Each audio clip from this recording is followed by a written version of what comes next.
Hello everyone, स्वागत है आपका इस प्यारे से यूट्यूब चैनल पे। मेरा नाम है शौर और आज के हमारे इस वीडियो में हम बात करने वाले हैं फार्माकोलॉजी के बारे में, जिसमें हम लोग पीवाईक्यू देखेंगे। हमारे 2025 का जो ये पेपर है उसको हम लोग सॉल्व करेंगे। ठीक है, 2025 का ये पिछले ईयर का आपका पेपर है, जिसको हम लोग वन बाय वन जो क्वेश्चंस है उसको सॉल्व करेंगे और देखेंगे किस तरीके के क्वेश्चन आती है, क्वेश्चन पेपर क्या कहता है और किस तरीके से आप इसमें राइटिंग करोगे। ठीक है, तो चलिए स्टार्ट करते हैं और देखते हैं। अगर आपने हमारे चैनल को सब्सक्राइब नहीं किया तो कर लो, साथ ही में बेल आइकॉन को भी प्रेस कर देना, सो दैट सारी ही इंफॉर्मेशन आपको मिल सके। और इसके साथ अगर देखें तो आप इस नंबर पे आप कांटेक्ट करोगे तो आपको सारे ही नोट्स मिल जाएंगे। मतलब ऐसे आप परचेज कर सकते हो, खरीद सकते हो। ठीक है, फार्मा पैथो जेनेटिक्स और इसके साथ साथ आपको एचएन फर्स्ट सेकंड सब मिल जाएगा यहाँ पे। ठीक है, तो आप यहाँ पे जाके हमारे इन सारे नोट्स को परचेज कर सकते हो, खरीद सकते हो। वहाँ पे प्रॉपर तरीके से जो प्रोफाइल है वहाँ पे लगा हुआ है। ठीक है, इस नंबर पे आप कांटेक्ट कर सकते हो, साथ ही में डिस्क्रिप्शन में मैंने लिंक दे रखा है, वहां से भी आप कर सकते हो। ठीक है,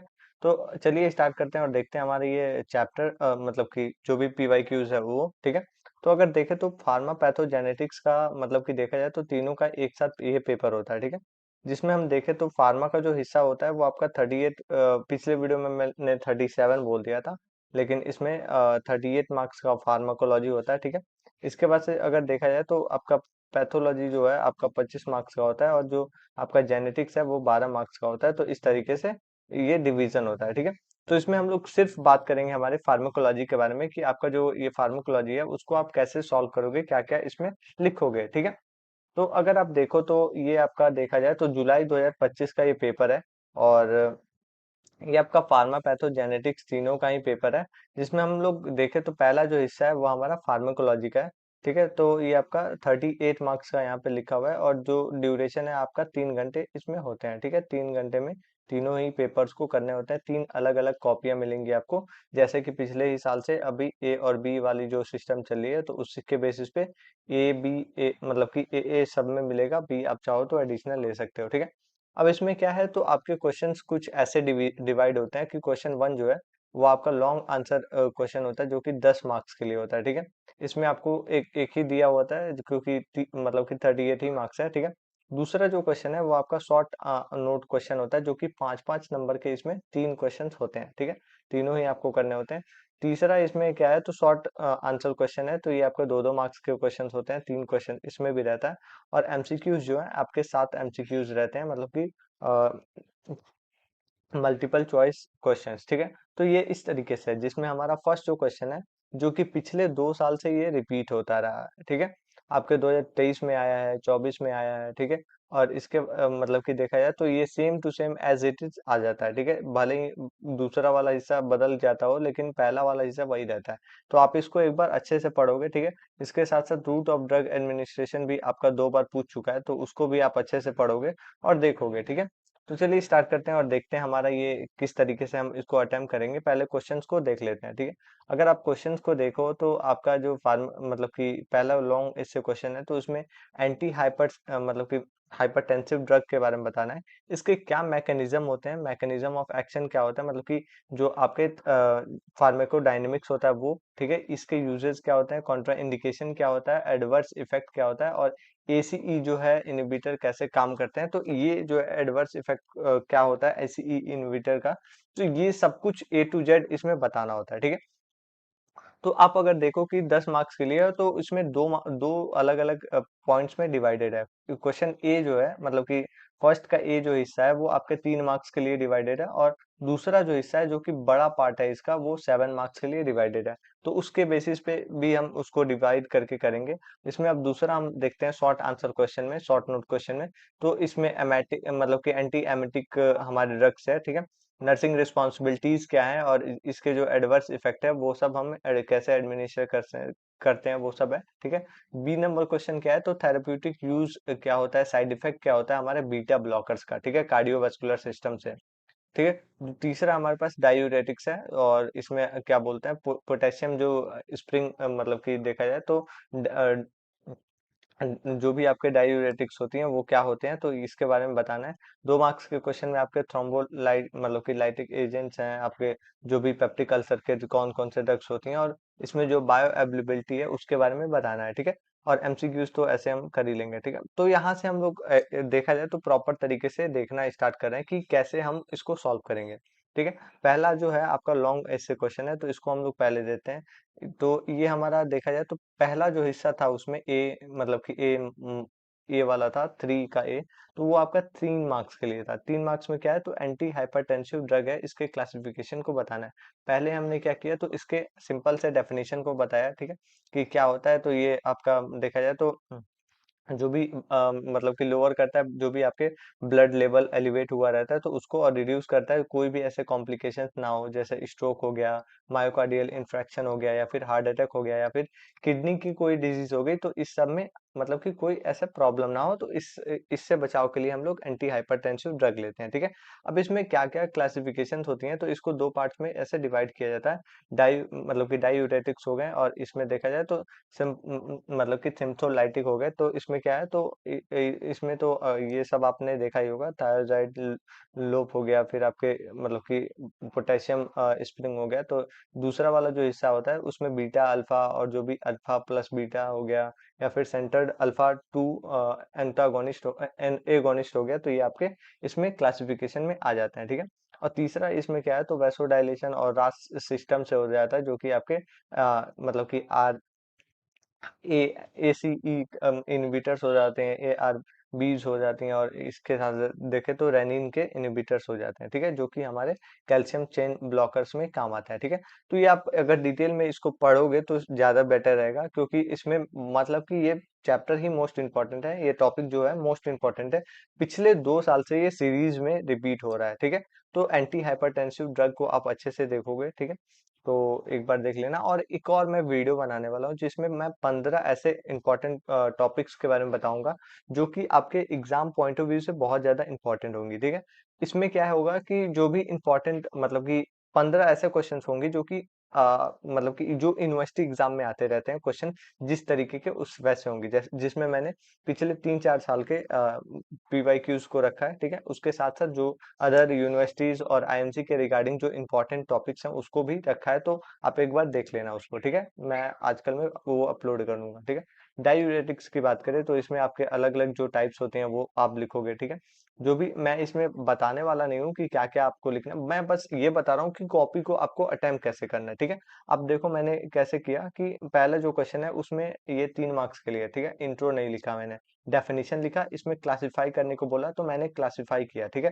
क्लासिफाई ऐसे चार्ट फॉर्म में आप करोगे, ठीक है। चार्ट फॉर्म में करने का ये होगा कि जो एग्जामिनर है, जो आपका एग्जामिनर होगा, वो बहुत मतलब कि सही मार्क्स इस पे देगा, अच्छे से आपका कॉपी चेक करेगा, ठीक है। अब उसको जो आपने वहां पे लिखा उसको आप लैंग्वेज फॉर्म में लिखोगे, जो भी इसके अलग अलग मतलब कि ड्रग्स हैं वो सब आप क्लासिफाई करोगे, और देन जो है आपके दो जो अलग अलग टाइप्स हैं वो सब आप इसमें क्लासिफाई करोगे, ठीक है। देन आपने क्लासिफाई किया कि ये सारे इसमें ड्रग्स आ जाते हैं, ठीक है। इतना सारा लिखने की जरूरत नहीं है, जो याद हो आपको वही लिखना, ठीक है। ऐसे तो मैं बोलूंगा कि याद ही करके जाना। और ये जो मतलब कि देखा जाए तो रास सिस्टम होता है, रास सिस्टम जो होता है आपका, जो भी एसी इन्वर्टर्स का, वो आप एक बार अच्छे से देख लेना, रट लेना, ठीक है, क्योंकि 2 चैप्टर्स में ये पूछा जाता है, ठीक है। अब ये जो है क्लासिफिकेशन यहाँ पे खत्म होता है। अब दूसरा जो हिस्सा है यहाँ पे शुरू होता है, जो कि हमारा 7 मार्क्स के लिए था, ठीक है। जो मैंने हमेशा ही बोला है कि जो पैटर्न है वो आपको हमेशा से ही फॉलो करना होता है, ठीक है। इसमें आप देखो, तो पहला जो इसमें पूछा है मैकेनिज्म ऑफ एक्शन, मतलब कि मतलब कि फार्माकोडायनेमिक्स पूछा है, ठीक है। और जो भी यूजेज है वो, और कॉन्ट्रा इंडिकेशन पूछा है, साथ ही में एडवर्स इफेक्ट पूछा है इन सभी का, ठीक है। तो एसीई का हम बात करें तो एसीई क्या होता है, तो मतलब कि एंजियोटेंसिन कन्वर्टिंग एंजाइम होता है एसीई, और ये जो है मतलब कि देखा जाए तो एंजियोटेंसिन 1 से 2 में कन्वर्ट करता है, ठीक है, जो कि लोअर कर देता है ब्लड प्रेशर को, कैसे, वो वैसोडाइलेशन से, और जो भी मतलब कि देखा जाए तो आपके जो भी मतलब कि एल्डोस्टेरोन के सिक्रीशन से, ठीक है। एग्जांपल्स में आप देखो तो यहाँ पे बहुत सारे एग्जांपल्स भी दिए हुए हैं। मैकेनिज्म ऑफ एक्शन की बात करें तो कैसे काम करता है, देखो ये मैं बता रहा हूँ कि इसी तरीके से लिखना है। मैकेनिज्म ऑफ एक्शन इसमें लिखा हुआ है, लेकिन मैंने प्रॉपर पहले इसको डिफाइन किया, ठीक है। डिफाइन करने के बाद एग्जाम्पल लिखा, इस तरीके से पूरा एक पैटर्न बन गया, ठीक है। देन जो है मैं मैकेनिज्म ऑफ एक्शन पे आया। मैकेनिज्म ऑफ एक्शन आप लिख सकते हो, या फिर फार्माकोडायनेमिक्स लिख सकते हो, कौन सा एंजाइम कहाँ पे काम कर रहा है, क्या कर रहा है, तो ये सब आप इसमें लिखोगे। एसी इनहिबिटर है, जो कि एसी मतलब कि देखा जाए तो आपके एसीई का एंजाइम जो है उसको ब्लॉक करता है, उसकी वजह से क्या होता है, तो जो मतलब कि आपका एंजियोटेंसिन 1 जो है वो 2 में कन्वर्ट नहीं होता है, इससे जो है एंजियोटेंसिन 2 का रेट कम हो जाता है, वेसोडाइलेशन होता है, एल्डोस्टेरोन का मतलब कि कम होता है, और इसके साथ साथ देखें तो मतलब कि ब्रेडी काइनिन होता है, ठीक है।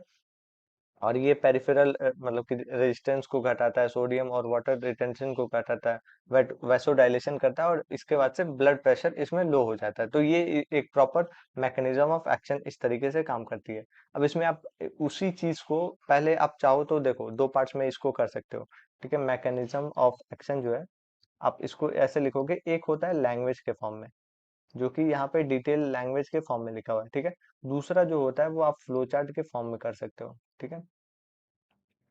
तो आपको करना ये है कि छोटा सा एक पेज पे क्या करना है, तो एक पेज पे आपको प्रॉपर फ्लो चार्ट बनाना है, दूसरे पे आपको मतलब कि जैसे मैंने यहाँ पे ऐड कर रखा है, जैसे कि पहले क्या हुआ, तो एसी इनहिबिटर आया, ठीक है, जैसे कि यहाँ पे मैंने इसमें बताया एसी इनहिबिटर आया, ठीक है। उसने क्या किया, तो डिक्रीज कर दिया एंजियोटेंसिन 1 को। कैसे किया, तो इसने ब्लॉक किया पहले एसी एंजाइम को, और वो जो है कन्वर्ट नहीं कर पाया एंजाइम मतलब कि एंजियोटेंसिन 1 से 2 में, तो इस तरीके से डिक्रीज हुआ। वहीं आपको यहाँ पे लैंग्वेज के फॉर्म में करना है, जैसे कि रिड्यूस हो गया, मतलब कि वैसो कंस्ट्रक्शन, फिर रिलैक्स मतलब कि हुआ, डायलेशन हुआ, तो ये सब आप इसमें लिखोगे, ठीक है। इससे जो है एल्डोस्टेरॉन सिक्रीट हुआ, डिक्रीज हुआ, मतलब कि इसमें जो भी कंडीशंस हुए वो सब आप लैंग्वेज के फॉर्म में लिखोगे, ठीक है। अब इसमें क्या है, तो इफेक्ट के बारे में दिया हुआ है, जैसे कि आपके क्वेश्चंस में भी था, जिसमें आप बताओगे कि क्या यूजेस है, क्या कॉन्ट्रा इंडिकेशन है, एडवर्स इफेक्ट है, तो ये सब, ठीक है। तो इफेक्ट ब्लड के ऊपर क्या पड़ा, फिर आपके हार्ट के ऊपर क्या पड़ा, फिर आपके किडनी के ऊपर क्या पड़ा, थेरेप्यूटिक यूजेस, ठीक है। इसका जो है एसीई जो इनहिबिटर है उसका हम लोग कहाँ कहाँ यूज कर सकते हैं, तो वो सब यहाँ पे हम बताएंगे, जिसमें हाइपरटेंशन में यूज कर सकते हैं, आपके हार्ट के फेलियर में यूज कर सकते हैं, मायोकार्डियल इन्फ्रेक्शन में यूज कर सकते हैं, डायबिटीज मतलब कि नेफ्रोपैथी में यूज कर सकते हैं, क्रोनिक हार्ट किडनी डिजीज में यूज कर सकते हैं, आपके कोई भी देखा जाए तो वेंट्रिकुलर जो डिसफंक्शन है उसमें यूज कर सकते हैं। जो भी आपके हार्ट के जो रिलेटेड जो प्रॉब्लम्स होती हैं वो सब में आप इसको लिख सकते हो। जो भी कंडीशंस हैं, जैसे कि अगर एक चैप्टर आप पढ़ रहे हो, ठीक है, तो उस चैप्टर में जो भी मतलब कि इंडिकेशंस हैं वो क्या करो, आप एक पेज पे लिख लो उसको, उसका उसका उससे ये हेल्प मिलेगा कि आप कोई भी ऐसे ड्रग को लिख रहे हो तो उसमें आप उसको लिख सकते हो, ऐड कर सकते हो, अगर आपको कोई कंडीशन याद नहीं आ रहा है, ठीक है। कॉन्ट्रा इंडिकेशन में अब वही सब आप करोगे कि कॉन्ट्रा इंडिकेट करोगे प्रेगनेंसी में, और जो भी आपके कंडीशंस हैं वो सब आप इसमें लिखोगे, ठीक है।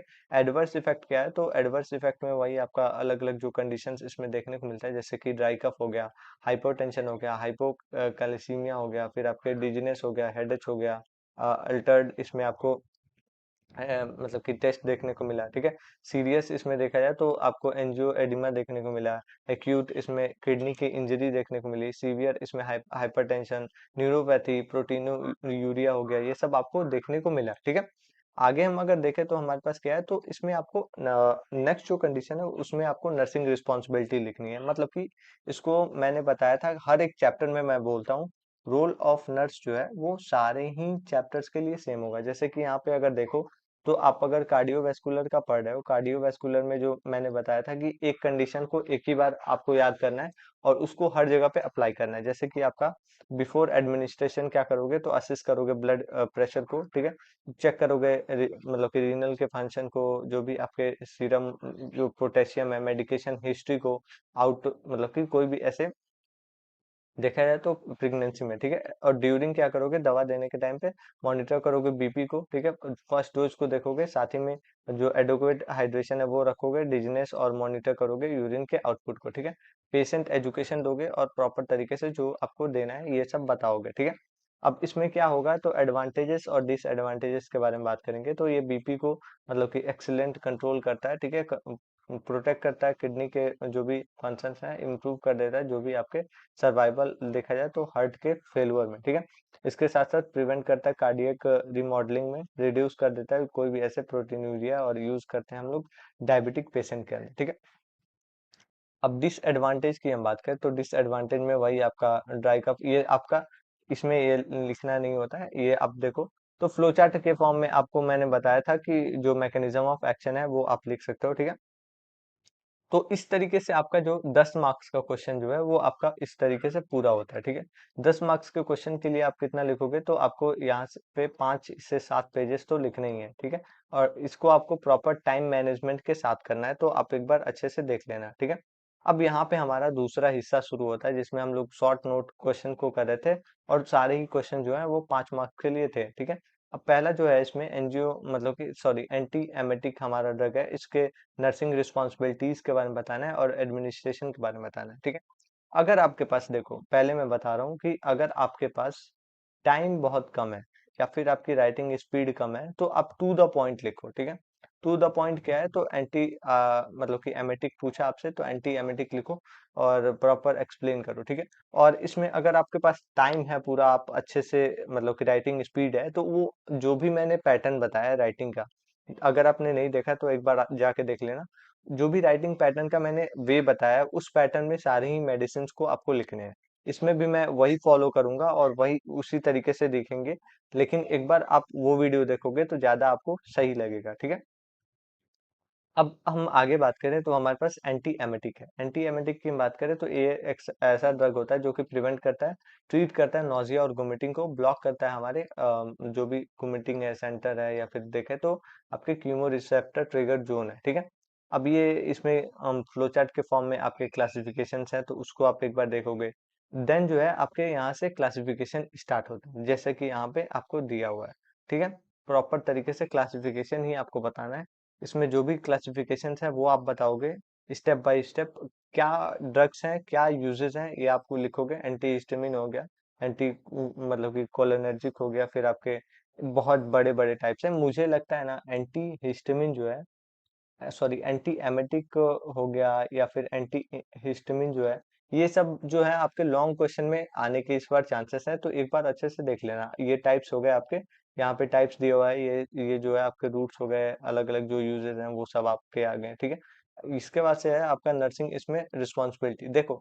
5 नंबर के लिए आप ज्यादा इसमें टाइम वेस्ट मत करना, क्योंकि आपको 3 सब्जेक्ट्स लिखने होते हैं, ठीक है। 3 सब्जेक्ट्स लिखने होते हैं, और आपको प्रॉपर इसमें टाइम मैनेजमेंट और लेंदी बहुत सब्जेक्ट होता है, ठीक है। तो इसमें आपको टाइम मैनेजमेंट करना है, तो मैं तो बोलूंगा कि जिस तरीके से जो क्वेश्चन पूछा है उस तरीके से आप लिखो और आगे बढ़ो, ठीक है। और इसमें आप बिफोर और ये सब तो मैंने बताया ही है, सब कुछ सेम ही होता है हर एक चैप्टर के लिए, ठीक है। और इसको आप एक बार देखोगे, ठीक है। इसके बाद से हमारा दूसरा हिस्सा स्टार्ट होता है, जो कि हमारा B नंबर क्वेश्चन है, ठीक है। इसमें क्या है, तो थेरेप्यूटिक यूजेस के बारे में बताना है और साइड इफेक्ट के बारे में बताना है बीटा ब्लॉकर्स के, ठीक है। तो इसमें हमने क्या किया, तो 1 सेकेंड।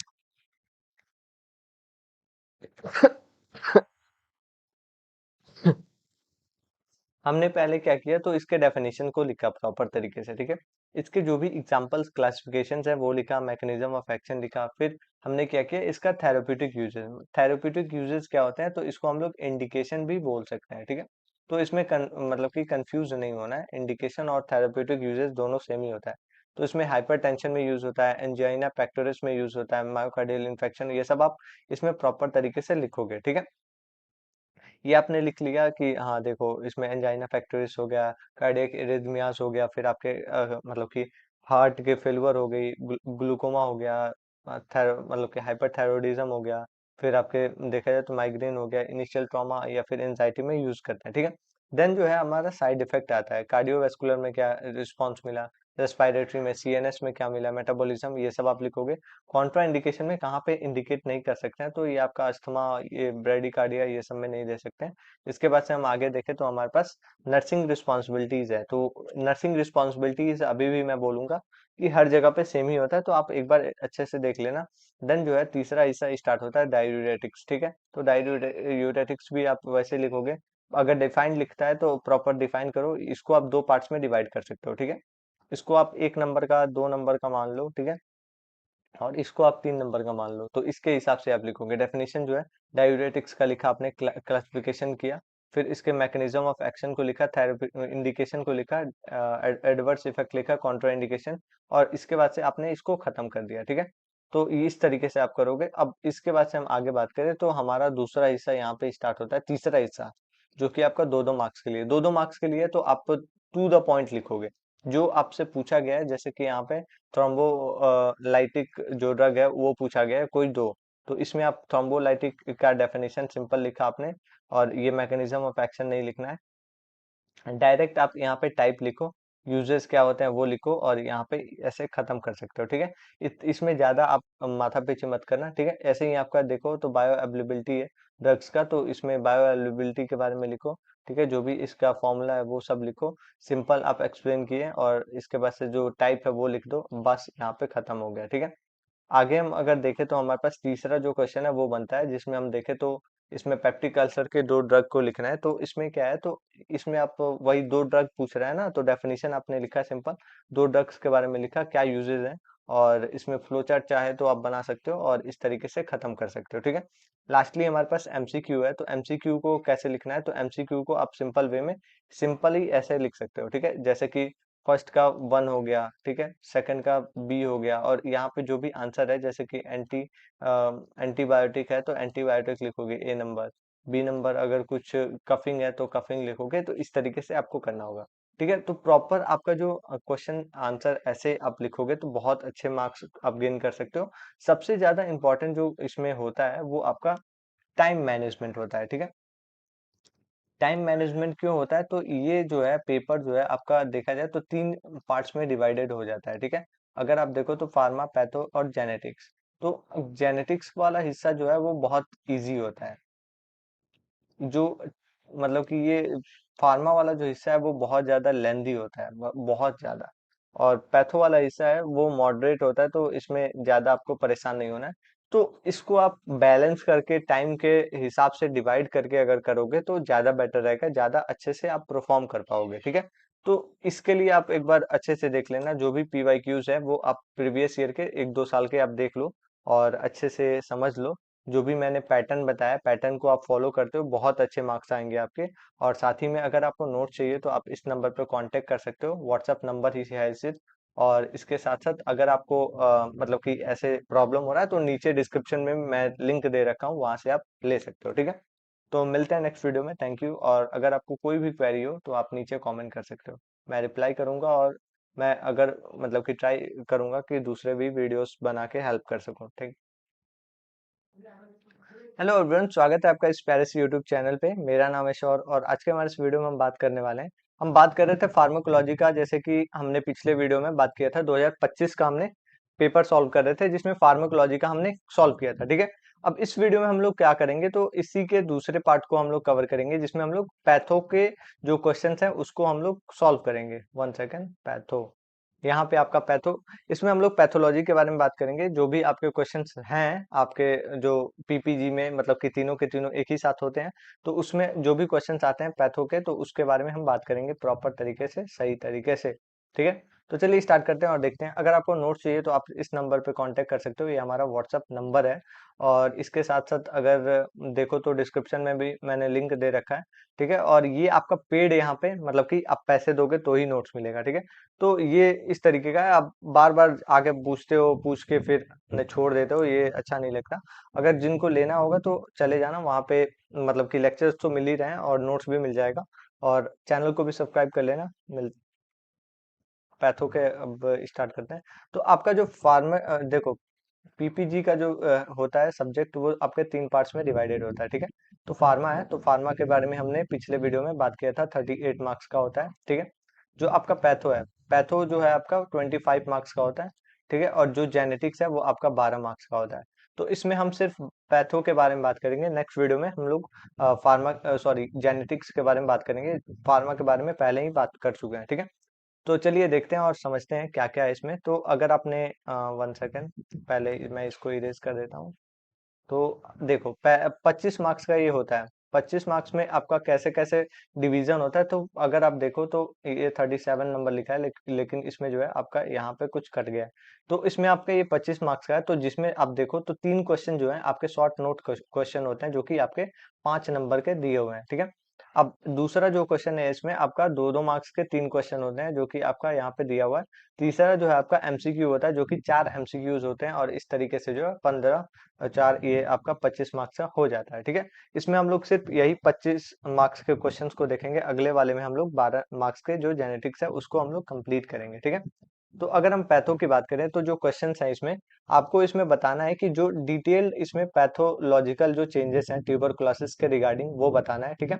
और इसमें एनीमियाज का जो मतलब कि क्लासिफाई करना है, मतलब कि टाइप्स के बारे में बताना है, ठीक है।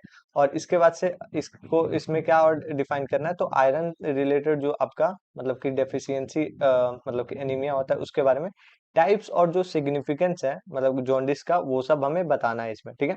तो ये इस तरीके का पैटर्न रहेगा। और दूसरा हम लोग देखें इसमें तो लीवर सिरोसिस हो गया, फिर आपके प्लूरल इन्फ्यूजन हो गया, फिर आपको देखा जाए तो एप्टोसिस के बारे में भी बताना है, ठीक है। तो ये सब हो गया। एमसीक्यूज तो छोड़ ही दो, वो तो आता ही रहता है, ठीक है।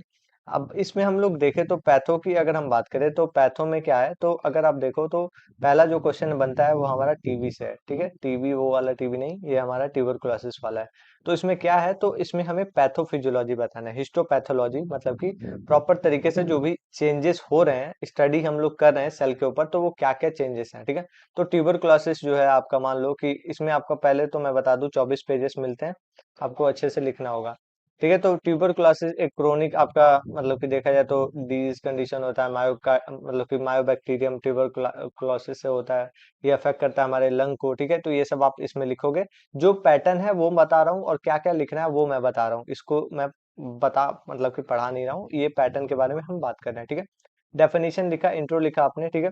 इसमें इथियोलॉजी मतलब कि कॉजेस के बारे में लिखें कि हाँ माइको बैक्टीरियम ट्यूबरकुलोसिस से होता है, ठीक है। ये एयरबॉर्न होता है, जो भी आसपास के लोग हैं उनको अफेक्ट करता है, साथ ही में अलग अलग रिस्क फैक्टर भी होते हैं इसके, ठीक है। अब पैथोजेनेसिस के बारे में बात की हमने। पैथोजेनेसिस में आपको अगर ये लिखना हो तो लिख सकते हो, साथ ही में नहीं लिखना है तो नहीं भी लिख सकते हो, ठीक है। ये ऑप्शनल होता है, ठीक है। तो इसमें जो बॉडी के अंदर एंटर किया, एल्वोलाई पे अटैक किया, मायो जो भी आपके मायो सॉरी मैक्रोफेज जो है उसमें मतलब कि प्रॉब्लम किया, वहां से जो है ये नेक्रोसिस स्टार्ट हुआ, कैशन स्टार्ट हुआ, वहां से जो है फेब्रोसिस और कैल्सिनेशन कैल्सिफिकेशन हुआ, और इसके बाद से मतलब कि हीलिंग और ये सब प्रॉब्लम हुआ, ठीक है। अब इसमें जो है मेन जो हिस्सा इसमें स्टार्ट होता है वो हमारा पैथोलॉजिकल चेंजेस है, जिसको हम लोग हिस्टोपैथोलॉजी भी बोल सकते हैं। अब इसमें देखो दो तरीके से इसमें लिखा जाता है, जिसमें हम लोग देखें तो आपका पहला जो होता है ग्रॉस चेंज होता है। ग्रॉस चेंज में बड़े चेंज को हम लोग देखते हैं। दूसरा जो है हमारा माइक्रोस्कोपिक चेंजेस होते हैं, ठीक है।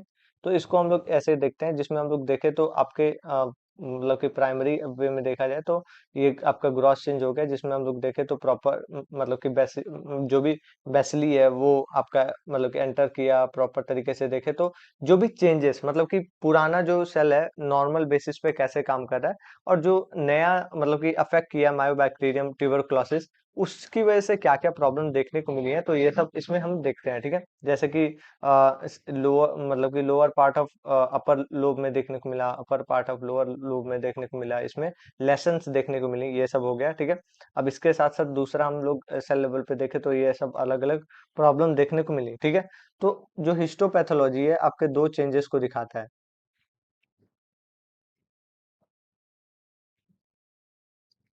क्या क्या, तो इसमें पहला जो है आपका ग्रॉस चेंज को दिखाता है, जो कि हमने बड़े लेवल पे देखना है, सेल के लेवल पे हो गया, टिश्यू के लेवल पे, ठीक है। दूसरा जो है आपका इसमें मतलब कि माइक्रोस्कोपिक चेंजेस को दिखाता है, ठीक है। जैसे कि टिश्यू सेल के लेवल पे, ये सब अलग अलग कंडीशंस के बेसिस पे, ठीक है। अगर आप मेरे नोट्स को देख रहे होगे तो वहां पे मैंने प्रॉपर तरीके से दोनों को अलग अलग डिफाइन करके बताया है, तो उसमें आपको कोई प्रॉब्लम नहीं होगा। अब इसमें देखो आप डायग्राम के बेसिस पे बना सकते हो, ये मैंने कुछ ट्राई किया है लेकिन इसमें सही से आया नहीं है, ठीक है। एरो आप बनाओगे, फेब्रोब्लास्ट हो गया, बस। अब ये देखो इसमें जैसे कि अगर आप देखोगे तो यहाँ से ये मतलब कि नेक्रोसिस कैसन हुआ, ये सब आपके ग्रॉस चेंज और माइक्रोस्कोपिक चेंजेस में आता है। क्या क्या चेंजेस हुए, जैसे कि जो डेड मतलब कि टिश्यू हुआ इसमें सॉफ्ट और चीजी इसमें मतलब कि देखने को मिला, प्रॉपर तरीके से देखे तो टीबी हुआ। और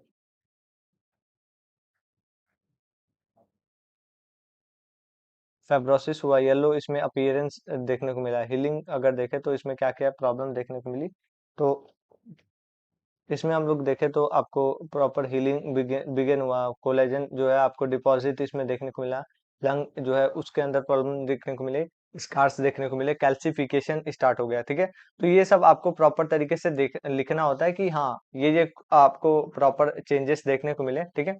अब ये कैसे स्प्रेड हुआ, तो लोकल स्प्रेड जो है लंग के टिश्यूज से हुआ, लिम्फेटिक जो आपके स्प्रेड हुआ उसके वजह से, और इसके साथ साथ देखो तो हेमाटोजेनस जो स्प्रेड है ब्लड के थ्रू, ये सब हुआ, ठीक है। कॉम्प्लिकेशंस में आपके अलग अलग कॉम्प्लिकेशंस हो सकते हैं, हेमाप्टेसिस हो गया, फिर आपके प्लूरल इफ्यूजन हो गया, फाइब्रोसिस, ये सब आपके कंडीशंस हो गए, ठीक है।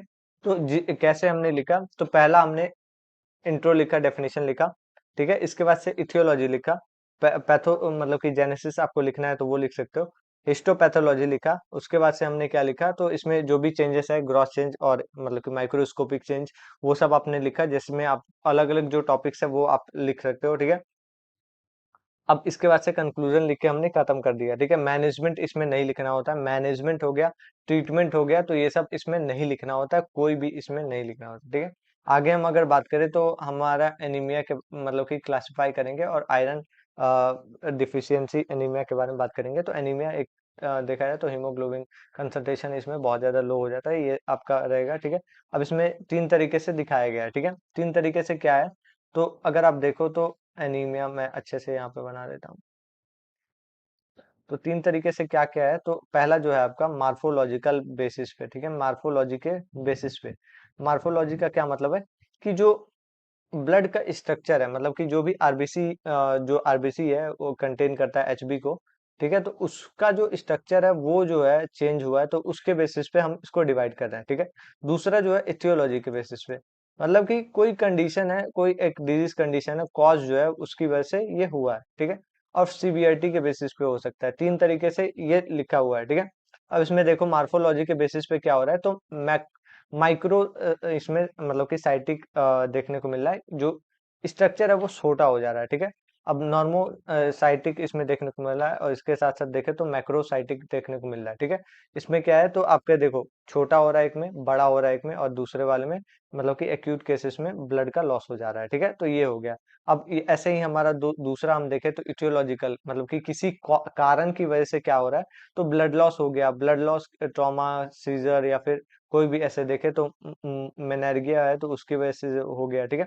या फिर मतलब कि आरबीसी का जो अमाउंट है वही प्रोडक्शन कम हो गया तो उसके बेसिस पे, या इंक्रीज हो गया, कोई भी ऐसे डिस्टरबेंस है उसकी वजह से, ठीक है। अब हम आगे बात करें तो हमने तो क्लासिफिकेशन के बारे में बात किया, इसमें ज्यादा लिखना भी नहीं होता है क्योंकि ये 5 नंबर का क्वेश्चन है। आगे हमारा एनीमिया है, तो एनीमिया के बेसिस पे हमने प्रॉपर तरीके से इंट्रो डेफिनेशन, जो भी मतलब कि इसमें कंडीशंस है वो लिखा, जैसे लेबोरेटरी टेस्ट हो गया, कॉज हो गया, मैनेजमेंट इसमें नहीं लिखना होता है, ठीक है। और इसमें हम आगे देखें तो जो भी सोर्सेस हैं वो आप लिख सकते हो, ठीक है। आगे हमारे पास मतलब कि दूसरा तीसरा क्वेश्चन है C नंबर, तो इसमें टाइप्स और जो भी सिग्निफिकेंस है जॉन्डिस के वो लिखना होता है, जिसमें जॉन्डिस के बारे में आप बताओगे अलग अलग जो तीनों टाइप्स हैं, जैसे कि प्री हेपेटिक, हेपेटिक और आपके पोस्ट हेपेटिक जो है वो तीनों हो गए, ठीक है। इसके बारे में बताओगे क्या क्या कॉज है, कैसे ये होता है, एग्जाम्पल्स क्या क्या होगा, ठीक है। और इसके बाद से कॉम्प्लिकेशन साइन सिग्निफिकेंस क्या रहेगा, जो भी इसके कॉम्प्लिकेशंस हैं वो क्या रहेगा, इस तरीके से आप इसको लिखोगे, ठीक है। इसमें हिस्टोपैथोलॉजी भी लिखोगे, आप क्या क्या चेंजेस रहेंगे अलग अलग टाइप्स के अगर जॉन्डिस होते हैं, ठीक है। लेकिन ये 5 नंबर का है तो ज्यादा इसमें टाइम वेस्ट मत करना आप, मैं तो यही बोलूंगा, क्योंकि और भी बहुत ज्यादा दूसरा भी लिखने होते हैं, सारे ही क्वेश्चंस को सबको अटेम्प्ट करना है, सबसे इंपॉर्टेंट बात है ये, सबको सारे क्वेश्चन अटेम्प्ट करने हैं, ठीक है। अब शॉर्ट आंसर क्वेश्चन की बात करें तो इसमें 1 सेकंड में देख लूँ कितना चार्ज है, 8% चार्ज है। आंसर शॉर्ट आंसर क्वेश्चन है, तो ये मतलब कि 3 क्वेश्चंस करने होते हैं, तीनों मतलब कि 2-2 मार्क्स के होते हैं। पहला जो है लीवर सिरोसिस है, तो लीवर सिरोसिस आप प्रॉपर तरीके से डेफिनेशन लिखोगे, और इसमें देखो आपके पैथोफिजियोलॉजी लिखा है ना, तो आप सीधा पैथोफिजियोलॉजी ही लिखोगे, ठीक है। अब इसमें क्या है, तो ग्रॉस चेंज और आपके जो चेंजेस हैं, जैसे जिसमें आप देखो तो पैथोफिजियोलॉजी आप ऐसे भी लिख सकते हो, ठीक है। और इस तरीके से आप इसको लिख के खत्म करोगे, ज्यादा इसमें माथापेची मत करना, डेफिनेशन लिखना और हिस्टोपैथोलॉजी लिख के खत्म करना, ठीक है। दूसरा जो है हमारे पास दो कॉज बताना है हमें प्लूरल इफ्यूजन का, ठीक है। तो इसमें भी आपको डेफिनेशन लिखा आपने, और कॉज जो है आपने लिखा कि मतलब कि कंजेनाइ जो भी आपके कंजक्टिव मतलब कि हार्ट फेलियर है उसके बेसिस पे, और ट्यूबरकुलोसिस के बेसिस पे, ठीक है। कॉज है तो वो आपने लिखा, इस तरीके से खत्म किया, ठीक है। अब इसमें तीसरा हम देखें तो एपोप्टोसिस है, तो ये क्या है, तो इसमें भी आपको डिफाइन करना है, तो आपने डेफिनेशन लिखा, और ये मैं फ्लो चार्ट इसीलिए लिख रहा हूँ क्योंकि लास्ट टाइम पे टाइम बहुत कम होता है, और ये जो है बनाना बहुत आसान लगता है भाई। तो ऐसे आप करके मतलब कि एक तो पेज भरोगे, और one second, oh no no no, 5% बची हुई है। तो एक तो आप पेज भरोगे इसमें, ठीक है, और इसके साथ साथ देखो तो आपके प्रॉपर तरीके से सारे पॉइंट्स इसमें आ जाएंगे। तो आप, मैं तो प्रिफर करता हूँ यार फ्लो चार्ट ही बनाना।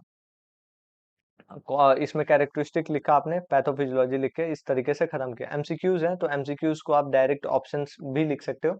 और इस बार वैसे तो हम देखें तो मेरे पास ज्यादा टाइम नहीं है क्योंकि बैटरी डिस्चार्ज होने वाला है। और इसमें हम लोग अगर देखें, एक बार मैं पैटर्न बता देता हूँ कि क्या पैटर्न रहेगा आपके एग्जाम पेपर का, ठीक है। तो डेफिनेशन आप लिखोगे, इथियोलॉजी लिखोगे, कॉज जो है वो सब, ठीक है। इसके क्लासिफिकेशन के बारे में लिखोगे, टाइप्स हो गया, पैथोजेनेसिस लिखोगे, ठीक है। अगर आपको बनाना है तो बना सकते हो, या फिर नहीं भी बनाना है तो कोई बात नहीं, ठीक है। पैथोफिज सॉरी हिस्टोपैथोलॉजी और जो भी आपके क्लिनिकल फीचर्स, मतलब कि क्या क्या साइन और सिम्टम्स है वो, लेबोरेटरी टेस्ट, कॉम्प्लिकेशंस, मैनेजमेंट नहीं लिखना है इसमें, और कंक्लूजन से खत्म करना है। तो ये आपका ओवरऑल ऐसे पैटर्न रहता है। तो ये इस तरीके से आप इसको लिख सकते हो। जो कॉपी है आपको 25 पेज 24 पेज की ये कॉपी मिलेगी। उसके हिसाब से आप टाइम मैनेजमेंट कर लेना। जो भी आपके 3 घंटे हैं उसमें आपको 3 पार्ट्स में इसको डिवाइड करना होगा, ठीक है। फार्मा के लिए अलग, पैथो के लिए अलग, और जेनेटिक्स के लिए अलग, ठीक है। तो इसके बेसिस पे आप इसको डिवाइड करके कर लेना, ठीक है। और देखो, मैं तो अगर होता तो इसको 90 मिनट देता, ठीक है। इसको मैं देता 60 मिनट और इसको देता 30 मिनट, इसके हिसाब से 180 हो जाता, ठीक है। तो इस तरीके से आप डिवाइड कर सकते हो। वन एंड मतलब कि 1.5 आप फार्मा को दे रहे हो, 1 आवर इसमें पैथो को दे रहे हो, और जो भी आपके 30 मिनट है तो वो आप जेनेटिक्स को दे रहे हो। और जो तीनों कॉपियां, 3 कॉपी मिलती है और तीनों कॉपियां अलग अलग मिलती हैं। बहुत लेंदी पेपर होने वाला है तो ज्यादा हेक्टिक मत लेना। प्रॉब्लम हो तो आप नीचे कमेंट कर सकते हो, साथ ही में बेल आइकॉन को और मेरे चैनल को भी सब्सक्राइब कर सकते हो। और हाइप को भी बढ़ा सकते हो मेरे दोस्त, और दोस्तों को भी शेयर कर देंगे। मिलते हैं नेक्स्ट वीडियो में। Thank you.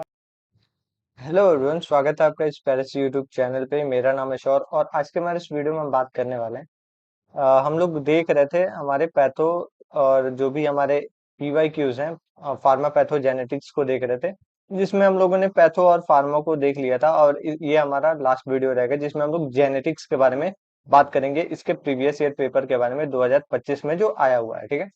तो अगर आप देखो तो मैंने बताया था कि फार्मा जो है आपका आता है ये 38 नंबर का, जो पैथो है वो आपका आता है कुछ 25 नंबर का, और जो जेनेटिक्स है वो आपका कुछ 12 मार्क्स का आता है, ठीक है। तो इसको हम लोग जो 12 मार्क्स के हैं ये क्वेश्चंस, तो उसको आज हम सॉल्व करेंगे इस वीडियो में। और प्रॉपर तरीके से देखेंगे किस तरीके से आप अपने क्वेश्चन पेपर को अरेंज कर सकते हो अच्छे से, मतलब कि सॉल्व कर सकते हो, ठीक है। तो चलिए स्टार्ट करते हैं और देखते हैं। अगर आपने पुराने दोनों वीडियोस नहीं देखे हैं पीवाई क्यूज के, तो आप वो भी देख सकते हो और प्रॉपर तरीके से अपने प्रिपरेशन को बूस्ट कर सकते हो, ठीक है। तो जेनेटिक्स की हम बात करें तो जेनेटिक्स में जो है आपका 3 क्वेश्चंस होते हैं, जिसमें शॉर्ट नोट क्वेश्चन जो है एक मतलब कि होता है, जो कि आपका 5 मार्क्स के लिए होता है, ठीक है। दूसरा हम देखें तो शॉर्ट आंसर क्वेश्चन है, जो कि आपके 2 मार्क्स के लिए 2 क्वेश्चंस होते हैं, ठीक है, और ये 4 मार्क्स का होता है। और तीसरा हम देखें तो एमसीक्यूज होती हैं, वो आपके 3 एमसीक्यूज होती हैं 1-1 मार्क्स के, ठीक है। तो ये तीनों आपके अलग हो गए। अब हम इसमें देखें तो कैसे कैसे आपको सॉल्व करना है वो सब हम देखेंगे। पहले एक बार क्वेश्चन देख लेते हैं। तो ये जो है क्वेश्चन जो है आपका ह्यूमन जीनोम प्रोजेक्ट से है, जो कि आपका पिछले ईयर आया हुआ है। और मतलब कि हेल्थ केयर में कैसे काम करता है, क्या होता है, ठीक है। दूसरा जो क्वेश्चन है इसमें मतलब कि 2 मार्क्स के लिए पूछा गया है, तो वो है आपका टू, मतलब कि सिंगल जीन डिसऑर्डर है, ठीक है, और म्यूटेशन है। तो ये सब हम देखेंगे और एमसीक्यूज है। तो एक एक करके हम देखेंगे कि क्या पैटर्न होगा आपके आंसर राइटिंग का। तो इसमें हम लोग देखें तो शॉर्ट नोट क्वेश्चन है ये, और इसमें अगर हम एक्सप्लेनेशन की बात करें तो रोल ऑफ जो ह्यूमन जीनोम प्रोजेक्ट है उसके बारे में हम देखेंगे, ठीक है।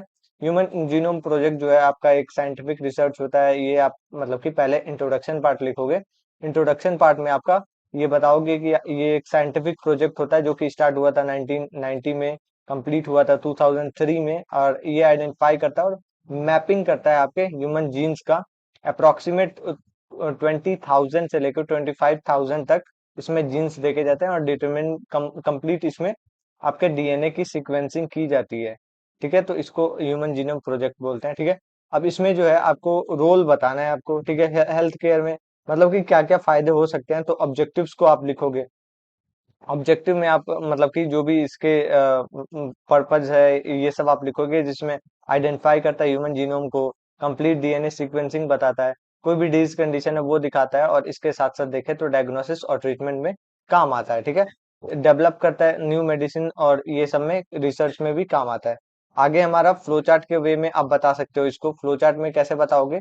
तो ह्यूमन जीनोम जो प्रोजेक्ट है वो आइडेंटिफाई करता है जीन्स को, अंडरस्टैंड करने में हेल्प करता है जीन के फंक्शन को, डायग्नोसिस करता है जो भी जेनेटिक डिजीज है, और इन्वॉल्व करता है जो भी पेशेंट की मतलब की हेल्थ हेल्थ केयर है ये सब में, ठीक है। अब रोल की हम बात करेंगे कि ह्यूमन जीनोम जो प्रोजेक्ट है वो हमारे हेल्थ केयर में कैसे काम आता है।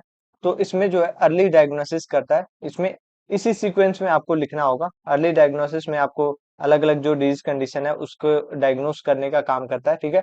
जैसे कि आपका प्री नेटल डायग्नोसिस हो गया, जो भी आपके देखा जाए तो पर्सनलाइज इसमें मेडिसिन के लिए हो गया, या फिर अगर देखें तो कैंसर के डायग्नोसिस और ट्रीटमेंट में काम आता है। जेनेटिक अगर देखें तो इसमें थेरेपी में काम आता है। ड्रग के मतलब कि डेवलपमेंट में काम आता है। डिजीज के प्रिवेंशन में काम आता है। आइडेंटिफाई करता है बहुत सारे ऐसे इन्फेक्शियस जो डिजीज है उसमें। फॉरेन साइंस में काम आता है, फॉरेंसिक साइंस, ठीक है। और जो भी इसमें नर्सिंग एप्लीकेशंस है वो आप इसमें लिख के ये खत्म करोगे, ठीक है। देन जो है आप इसमें एडवांटेज को ऐड करोगे, मतलब क्या क्या इसके फायदे होते हैं, और ये आपका लिमिटेशन का मतलब क्या क्या इसके डिसएडवांटेजेस हैं वो आप ऐड करोगे। और इस तरीके से यहाँ पे आपका ये पूरा खत्म होगा। हमने क्या देखा? तो ये जो क्वेश्चन है वो आपका क्या है, तो रोल ऑफ आपका बताना है ह्यूमन जीनोम जो प्रोजेक्ट है उसका क्या रोल होता है हमारे हेल्थ केयर में, ठीक है। तो हमने पहले इसका मतलब कि इंट्रो डेफिनेशन लिखा। क्योंकि ये 5 नंबर का है तो इसमें थोड़ा ध्यान देना होता है। ऑब्जेक्टिव्स लिखे, ठीक है। उसके बाद से रोल्स हमने लिखा। रोल्स में हमने अर्ली डायग्नोसिस के बारे में लिखा। उसके बाद से हमने जो भी मतलब कि देखा जाए तो जो इसमें रोल्स हैं वो सब लिखा। एडवांटेजेस डिसएडवांटेजेस और लिमिटेशन के साथ इस तरीके से हम खत्म कर दिए। अब हमारा यहाँ पे दूसरा क्वेश्चन स्टार्ट होता है जो कि आपका 2 मार्क्स के लिए था, जिसमें आपको टू सिंगल मतलब कि सिंगल जीन डिसऑर्डर बताना है। तो आप इसमें प्रॉपर तरीके से बताओगे कि सिंगल जीन का म्यूटेशन होता है, और ये मतलब कि देखा जाए तो मेंडेलियन जो मतलब कि पैटर्न है उसके हिसाब से देखने को मिलता है। से सिकल सेल एनीमिया हो गया, थैलेसीमिया हो गया, तो ये आपके 2 एग्जांपल्स हो गए, ठीक है। आगे हमारे पास क्या है, तो म्यूटेशन है। म्यूटेशन की हम बात करें तो म्यूटेशन मतलब कि एक परमानेंट चेंज होता है डीएनए सीक्वेंस का, जेनेटिक मटेरियल का, तो ये हो जाता है जिसमें आपका डीएनए जो है वो म्यूटेट हुआ, जीन चेंज हुआ, प्रोटीन चेंज हुआ, और डिजीज और न्यू इसमें ट्रेड देखने को मिले, ठीक है। आगे हमारे पास टाइप है। इसमें टाइप ऑफ म्यूटेशन में आपके जीन के म्यूटेशंस हो गए, ठीक है। क्रोमोसोमल म्यूटेशंस हो गए, तो ये सब आपके टाइप्स हो गए, ठीक है। इसमें हम क्रोमोसोमल अगर म्यूटेशन की बात करें तो जो भी आपके म्यूटेशन होती है, अलग अलग चेंजेस जो होते हैं वो सब आप बताओगे। कॉजेस के बारे में बताओगे। कॉजेस के बारे में बताओगे कि क्या क्या कॉजेस की वजह से ये म्यूटेशन हो सकती है, जैसे कि रेडिएशन से, केमिकल, वायरस, और जो भी आपके स्पॉन्टेनियस एरर हो गए, डीएनए मतलब कि रेप्लिकेशन से हो गया, तो ये सब। जैसे कि डीएनए म्यूटेशन को डिफाइन करना है तो देखो, 2 मार्क्स के लिए तो इस क्वेश्चन को ज्यादा भाव नहीं देना है, ठीक है। पहले एक डेफिनेशन लिख देना भाई, सिंपल सा छोटा सा डेफिनेशन लिखना है, ठीक है। इसके बाद से आपको क्या करना है, छोटा सा टाइप लिख देना है। हाँ भाई, टाइप भी है इसका, मान लेते हैं, ठीक है। टाइप में आपको आपने क्या लिखा, तो जीन म्यूटेशन लिख दो, क्रोमोसोमल म्यूटेशन लिख दो। अगर आपको याद है तो लिख सकते हो, या फिर अगर नहीं याद है तो छोड़ दो। एग्जाम्पल्स लिखना बहुत जरूरी है। एग्जाम्पल से आपका पेज भरेगा और ये बहुत अच्छा बात है, ठीक है। इस तरीके से ये कंप्लीट हुआ। अब देन जो है लास्टली हमारे पास क्या है, तो एमसीक्यूज है। एमसीक्यूज आप प्रॉपर तरीके से जो आंसर है वो लिखोगे सीधा। जो भी आंसर्स हैं वो आप इस तरीके से लिख दोगे, ठीक है। एक्सप्लेनेशन करना चाहते हो तो एक्सप्लेनेशन भी मैंने यहाँ पे ऐड कर रखा है। आगे हम देखें तो हमारे पास इसमें जो टॉपर्स मतलब कि अच्छे लोग यूज करते हैं पैटर्न का, वो हम बताते हैं अब। देखो, इसमें एक पैटर्न होता है, जो भी क्वेश्चंस है उसका एक पैटर्न होता है राइटिंग का। अगर आप वो पैटर्न फॉलो करते हो, मैं बोलता हूँ कि सिर्फ 5 नंबर के लिए आप फॉलो करना। 2 नंबर में जो भी क्वेश्चन पूछा है उसको टू द पॉइंट लिखो, 1 से 2 पेज में बस लिखो। उसका पेज ही भरने बहुत ज्यादा इंपॉर्टेंट होता है 2 मार्क्स के लिए, ठीक है। तो इसमें क्वेश्चन नंबर आपने डाला, डेफिनेशन लिखा, ठीक है। इंट्रो डेफिनेशन लिखा। उसके बाद से इसके क्लासिफिकेशन मतलब कि कोई भी ऑब्जेक्टिव है तो आपने लिखा, वरना नहीं, ठीक है। फ्लो चार्ट बनाना मोस्ट इंपॉर्टेंट है। अगर आप बनाते हो बहुत अच्छा मार्क्स आएगा, ठीक है। आंसर जो है वो हेडिंग और सब हेडिंग का यूज करना है। सिंपल डायग्राम इसमें बनाना है। अगर जीन का आता है तो जीन का बना सकते हो, म्यूटेशन ये सब आप दिखा सकते हो, ठीक है। एडवांटेजेस डिसएडवांटेजेस और जो भी कॉम्प्लिकेशंस हैं, एप्लीकेशंस हैं, वो सब आप इसमें बताओगे। नेमोनिक्स की जरूरत नहीं है, कंक्लूजन लिख के आप एंड करोगे, ठीक है। तो ये आपका इस तरीके से होगा। और एक और चीज आप इसमें ऐड करोगे, रोल ऑफ नर्स, नर्सिंग जो रिस्पॉन्सिबिलिटीज है वो सब आप इसमें ऐड करोगे, ठीक है। तो ये ओवरऑल ऐसे जेनेटिक्स का पेपर रहेगा जो कि आप इस तरीके से कर सकते हो। बाकी के हमने पूरे के पूरे जो मतलब कि होते हैं मतलब A to Z सब कंप्लीट कर लिया, जिसमें हम लोगों ने पहले बात किया था फार्माकोलॉजी के बारे में, देन हमने बात किया था पैथो के बारे में, और इसके बाद से हमने जेनेटिक्स को भी कंप्लीट कर लिया। नेक्स्ट वीडियो में हम लोग बात करेंगे हमारे AHN के बारे में, ठीक है। AHN सेकंड के मतलब कि पेपर के बारे में, जो कि 2025 में आया हुआ है, ठीक है। तो उसको हम लोग देख के कंप्लीट करेंगे। अगर आपको नोट्स चाहिए तो आप इस नंबर पे कांटेक्ट कर सकते हो। ये आपका यहाँ पे पेड को नोट्स मिलेगा, मतलब कि पैसे पे करो और नोट्स ले लो। और इसके साथ साथ अगर आप देखें तो इम्पोर्टेंट क्वेश्चन भी मैं सेंड कर दूंगा, ठीक है। और इसके साथ अगर आपको कोई भी क्वेरी हो तो आप नीचे कमेंट कर सकते हो, और साथ ही में बेल आइकन को भी प्रेस कर देना, सब्सक्राइब कर लेना, दोस्तों को शेयर करना, और मिलते हैं नेक्स्ट वीडियो में। Thank you, bye bye.